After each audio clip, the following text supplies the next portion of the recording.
kancane. Incwadi kaMarku, sorry bazalwane. uMarku chapter 4. So thoma ku-35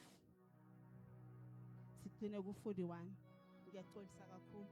Ngalolo suku sekuhlwile wathi kubo asiwele siye ngaphesheya. Base bemukisa isixuku bahamba naye njengalokho ebesemkhunjini. Kwakukhona neminye imikhumbi ihambisana naye. Kwase kuvuka isivunguvungu esikhulu somoya. Amaza aphonseka phakathi emkhunjini. Umkhumbi waze waqala ukugcwala. Kepha yena wayengasemuva emkhunjini elele esicamelweni.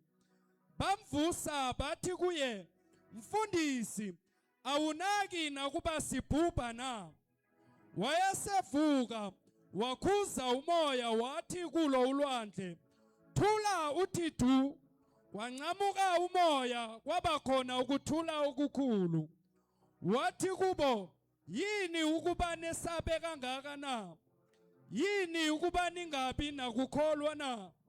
Besaba ngokwesaba okukhulu. Bathi omunye komunye, "Kanti lo ungubani?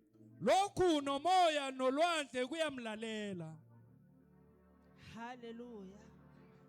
Yena ungubani lokhuza umoya kumlalele. Hallelujah. Hallelujah. iBhayibheli lisitshela ukuthi uJesu bekanabafundi bakhe akhuluma nabafundi bakhe athi masiwele ngaphesheya kolwandle. Amen. Bathi maphakathi elwandle baphakathi komkhumbi, umkhumbi bomnenge bandla elwandle bongasiwulo kathi ukhwela uJesu, kepha bekukhona neminye imikhumbi kathi hambisana nawo. Kepha kwavuka isivunguvungu phakathi kolwandle, sakhetha lo mkhumbi onoJesu, sayekela lo omunye imikhumbi, sanyakazisa umkhumbi onoJesu ngaphakathi, wagcwala amanzi. Bafikela kwesaba bamemeza bathi, "Nkosi, Nkosi, awuboni yini ukuthi siyafa?" uJesu ngaleso sikhathi lithi iBhayibheli bayalele ngasemuva. Siyazi ukuthi uJesu esimkhonzayo akazela ngalali, uhlala nathi ngaso sonke isikhathi. Bekafuna ukubona ukuthi ukholo lwabo ingabe lungakanani na. Sisahamba kulo mhlaba lo mkhumbi ozaqaqanyisweko yimina nawe onoJesu ngaphakathi. Sithi sisahamba endleleni yokukhola sihlangana nesivunguvungu, usivukelwa ngapha nangapha. Kepha masingakhohlwa ukuthi asihambi sodwa, ikhona ingonyama yaJuda iyasinqusela, ingumholi uhamba nathi. Uthi uHappy navana hlabelela ubrother Happy, uthi ulala nathi, uvuka nathi, sihlala naye. Konke sikwenzayo uyasinakelela, kepha udinga thina singabi nokholo oluncane, kepha sifocuse kuyena ngoba unguNkulunkulu ongashiyani. Amen. Siyavuka ivunguvungu endleleni sibhekane nazo, sivuke makarendani, uvuke nomntwana wakho uzusitshela ukuthi uthakathiwe kanti akathakathangwa. Isikhathi sokuba uvukelwe uqalane nesururu. Ngaleso sikhathi uthi uyamkhalima gogo umzukulu ashaya umnyango aphume athi angeke ngamlalela ugogo rumama, ngamane ngiyokuhlala estradini ngibe yihopu. Leso sikhathi isivunguvungu vane sesifikile endlini, sekufuna wena ufocuse uthi kuyawena ngane ngaphesheya, ungavumi ukuba ngumzalwane uhlala utitsimale, ufuna uphusha njengengolovana. Kepha focusa uthi ngane ngiyawela, ngoba kulesikhathi esiphila kiso, haleluya, siphila ikhathini ezinzima la sibambene khona noGoliathi, uSathane, ubhizi namakholwa. Kuningi asifunako kithi, ufuna ukusigumba phansi, kepha masifane nabadlali be-wrestling. Haleluya. Ngiyabathanda abadlali be-wrestling, bathi nabangena eringini balwa, uthi lo munye nasathoma ahluleka umbona ashaya isandla phansi, athi ayikapheli, aqhubeka focus, athi ngiyawela ngaphesheya, ngiyawela ngaphesheya. Wena ngane ngaphesheya kuningi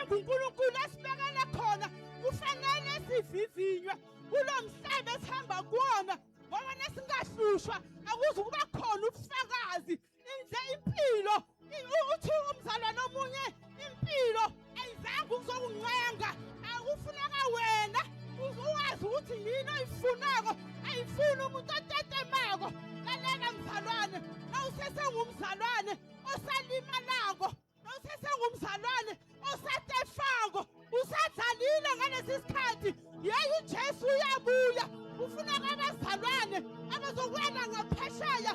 Umnyama kunzima, kepha wena ngaphesheya ungabi nendaba ukuthi ubani uthini. Wena ngaphesheya uJesu uyabuya. Hlukana nezinto ezikhona kulo mhlaba, ngoba umnandi bomhlaba kupheli langanelanga. USathane udala okusha. Haleluya. Awubheka abantu abasha ubenze bakhazimula, wabenzela ukuthi bangakhona ukumkhonza uNkulunkulu. Kepha kufuna wena ukuthi ufokhase umtshele uNkulunkulu. Haleluya.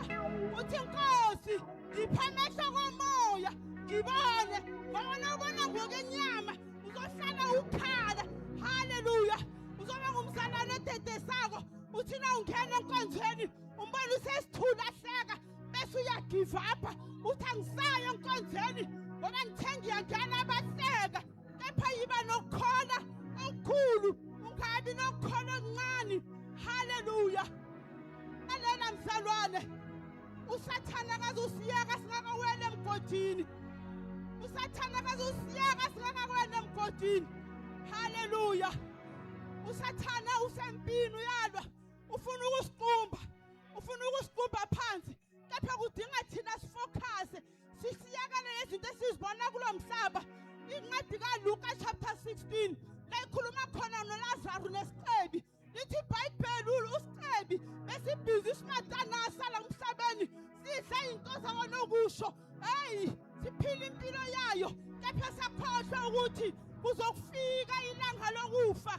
Angazi la yakhona, kepha uLazaro aphila ngokudodolela izinto eziwe phansi ukuthi athi asuthe.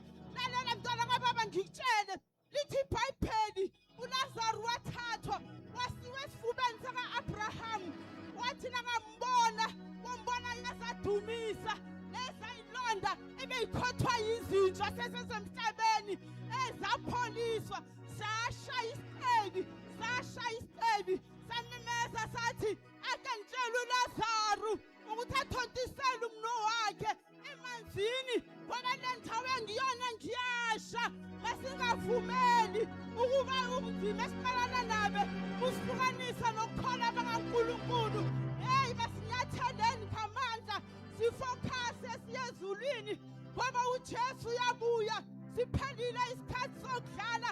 Uthena kakhuluma wathi awuthumezana ingelosi ziye ekhaya ziyontshelela abafowethu, awutshelela abodadewethu ukuthi zingezi kule ndawo engiyona, ngoba le ndawo inzima iyashisa.